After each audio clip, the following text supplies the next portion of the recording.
Hi there, Tamara Dorris here, and today we're going to talk about steps, 3 steps that sellers should most often make to prepare their home for sale.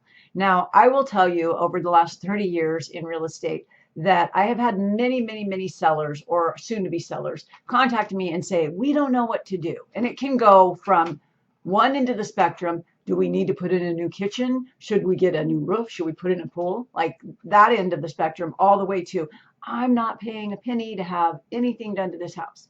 So here's the continuum of where you are as a seller. And it's okay. There's nothing wrong with saying you want to do a lot or you don't want to do anything. I totally get it. My goal, typically speaking, is to help my sellers get the biggest return with the smallest investment.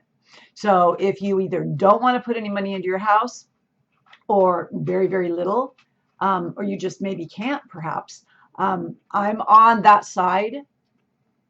I often tell sellers who say, well, what do you think we should get new flooring? You know, things like this.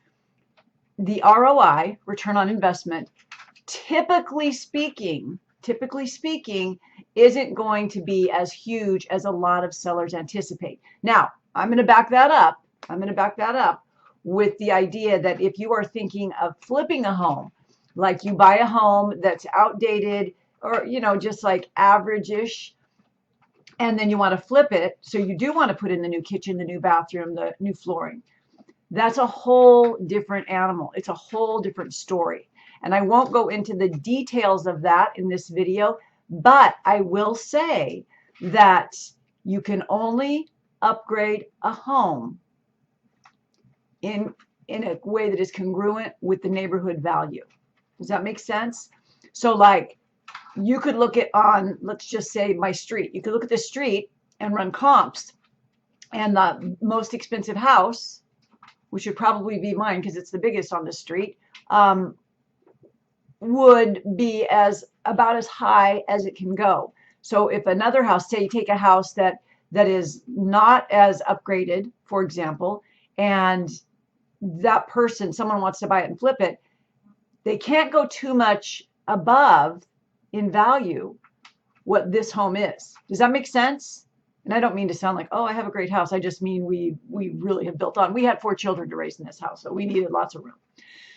So I want to make sure you're crystal clear on this, because this is a challenge that I have with sellers and making them understand or helping them to understand this. If you live in a house and your house right now, if I come to list it for you and we comp it out, and your house right now is valued at $500,000, but it's, you know, kind of an older kitchen, could use some upgrades, could use some new flooring, blah, blah, blah. And we would look at the comps in your home and your area that have gotten the top dollar. And if the top dollar in your area, in that, like, let's say quarter mile, has only gotten the highest home that's been like, that's all decked out. I mean, the new kitchen upgrade, the granite countertops, the new hardwood floor, it's just totally updated. And it came in at $525. You have to ask yourself, are you going to spend more than $25,000 to get it all upgraded? Heck yeah, you are.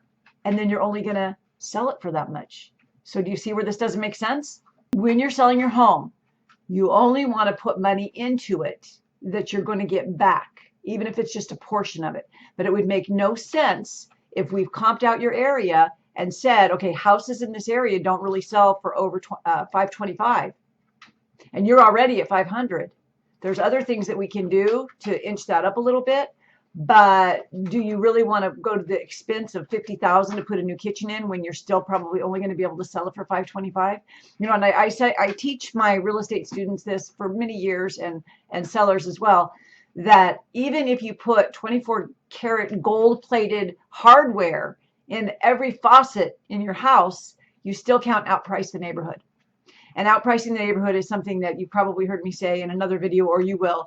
And that just is simply to say that each neighborhood appraises in a certain range. And no matter what you do to your home, I mean, you could have everything gold-plated, and if you're in a $500,000 neighborhood, you're not going to sell it for much more than that. Number one, if the buyers are using a loan to purchase your home, the lender is not going to lend more money than the neighborhood is valued at. Does that make sense? So I don't want to go down that rabbit hole, but just understand that you do not want to do more to your home than you're going to get back.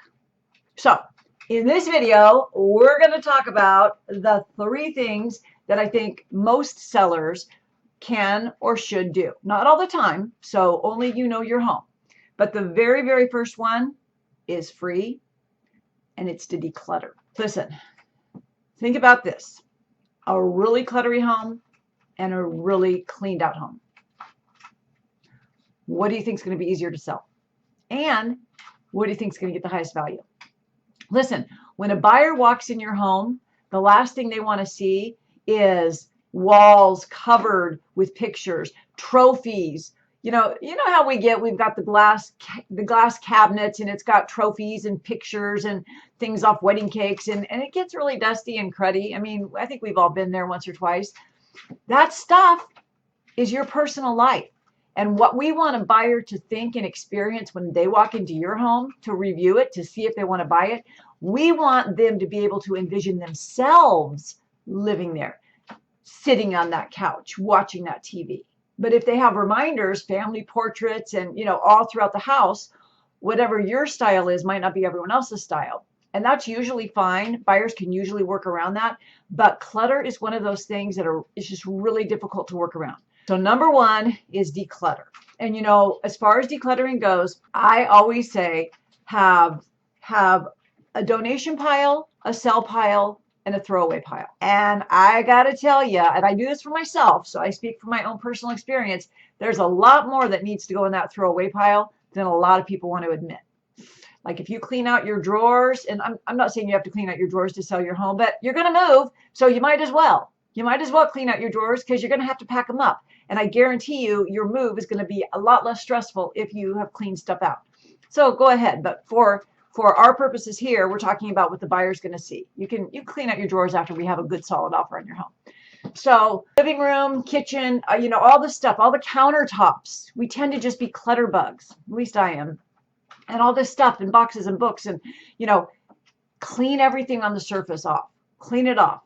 Clean it up. Take pictures off the wall. Take any personal things. Clean up. Front yard, backyard, all that. Get rid of the clutter.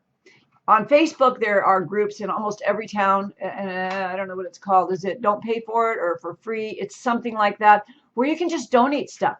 Where I've had a lot of luck when I do my spring and fall cleaning is I just go right on my Nextdoor app, and I say, like, I've got 100 books for sale, or, I have an art hobby. So my art room gets really, really filled up with stuff that I haven't tried to sell or haven't sold. So sometimes I'll just say, free art, and I'll put my address on Nextdoor, and literally people will just drive by and pick out whatever resin piece they like. Pretty cool. You can give stuff away, but a lot of it needs to be thrown away. And then there's some of it that you may want to sell. Even if you think that you don't want to have a garage sale, you may change your mind. I mean, you're moving, and there's things you're not going to take with you that probably still hold value. And if you can use a few extra bucks, and who can't, why not do a garage sale?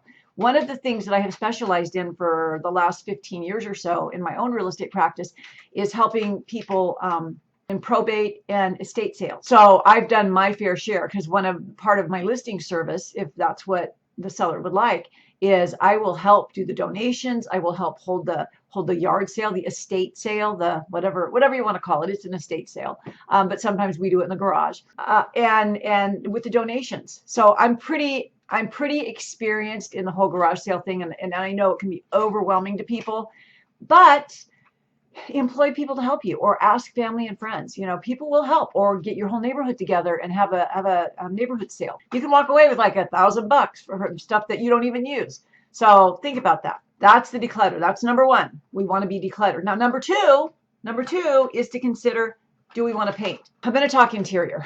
You've just taken off all those pictures of the wall. I mean, on the wall, you've taken everything down, all the family photos, the graduations, the weddings, and now you got a bunch of holes in the wall. Not good. I had a listing this past summer. My husband does a lot of rehab help with me in my business. So he rehabbed this condo, and the person that lived in this condo collect Matchbox cars, little cars. But if you're a car collector, that you can't take them out of the package, right? So this woman had Matchbox cars in the package, thumbtacked from ceiling to floor, like I think in 2 rooms, maybe 3. The whole condo was covered in Matchbox cars. Well, she moved out. Now my husband and I come in and we're like, oh my God, literally in each wall, there had to be thousands of holes because a Matchbox car is like this big, right? Punch, punch, punch, punch, punch. And I'm not even kidding. My husband, not only, he thought, well, maybe I can fill it all in a texture. No, we had to hire a sheetrock person to come over and do new sheetrock. That's how messy that job was because thumbtacks. Okay, now I'm not saying that you're a Matchbox car collector or that you have a lot of thumbtacks in your house, but if you've had pictures hanging up or bolts, you know, like big mirrors, things that have been bolted to the wall, it's going to leave an unsightly view. So we want, when people come look at your home, we want it to be as aesthetically pleasing as possible. So I often will say, if there's holes in the walls or if your paint is just faded, like I've sold homes where the people that lived in them, and granted this was a number of years ago, but heavy smokers, even the white walls get icky. They get, you know, yellow and gunky. I'm not knocking it if you're a smoker. I'm just saying it's not good for your health and it makes your walls yellow. Just kidding. So just dirt and grime over time, right? Like we have big dogs and they just rub themselves down the white hallways and it leaves this black, you know, and you're going always trying to clean it off. But there's just wear and tear. It happens. It's just life. So a good coat of paint, especially in your living room, can do wonders. Now, and I want to show you an image of a painted house, a painted living room versus a non-painted living room. So you see, it really can make a difference. It brightens it up. Now, I will tell you, please avoid falling into any trends if you like bright colors. Like if you're an interior designer and you're like, oh, this room would look fabulous in red, don't do it. Don't do it. Off-white or white. You know, and I don't mean white like glaring hospital fluorescent white, but like an eggshell. That is the color. Now, you know, and I said trending. What's trending now in the Sacramento area, and I'm probably all over the place because I look at real estate, you know, online all over the country, is the very clean gray, like gray or white countertops with gray background. You know, so it's whatever you want. The stainless steel, that's very trendy right now. Definitely more wood floors in the main living spaces. And they're using, if you don't use wood, you can do the gray wood. So it just depends what your flavor is, but just know that that's what's trending. And one way to know what's trending as far as colors, if you are going to do new flooring or anything, is just to go online and look at the homes that are for sale and the ones that sold really fast, right? That kind of gives you an idea. Or ask your agent. Anyway, please don't do a bright color. A nice white, eggshell, whatever. That is what you want to go for, okay? Gives it a nice, beautiful look. If you do only one room, I would do the living room. I'm not saying, you know, sometimes in bedrooms, I sold a house 2 years ago that the bedroom, someone painted it black and the seller wouldn't, you know, just didn't care to paint it. I even offered it to, you know, we can do it. If you just pay me for the paint, I'll come help you do it. Wasn't interested. So that's okay. But it was really hard to sell because of that one room that was painted black. Nobody wants to live in a black room, not typical. So go with the light colors. Definitely the living room if you've got holes in the wall or the paint is just faded. And if the bedrooms are bad, you might consider that too. But I definitely say the main living space. Okay, so that's number 2. Nice coat of paint. Number 3, our last consideration is curb appeal. Curb appeal is so important. Why? Because when a buyer is coming to meet their agent at your property, the first thing they're going to do is look at the front yard. They're going to look at the porch. They're going to look at how well the house is maintained. I promise you, in my career, I have probably had buyers who I was meeting at properties text me or call me or get out of the car and say, yeah, we're going to pass on this one. Literally. I'm like, well, you drove all the way here. Don't you want to at least go inside? Nope. Doesn't happen all the time.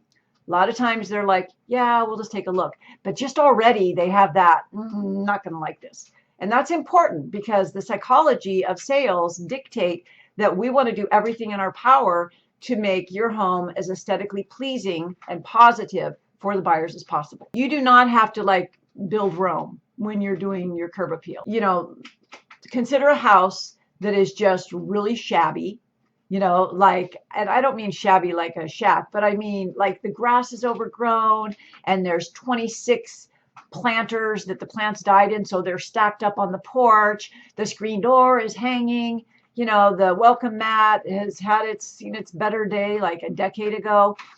It's just not pleasing. And you see it every day, so you don't think twice about me. I get it. I'm the same way. But when you just do a few things, clean the windows, maybe touch up the paint trim, that can work wonders. Just brighten it up.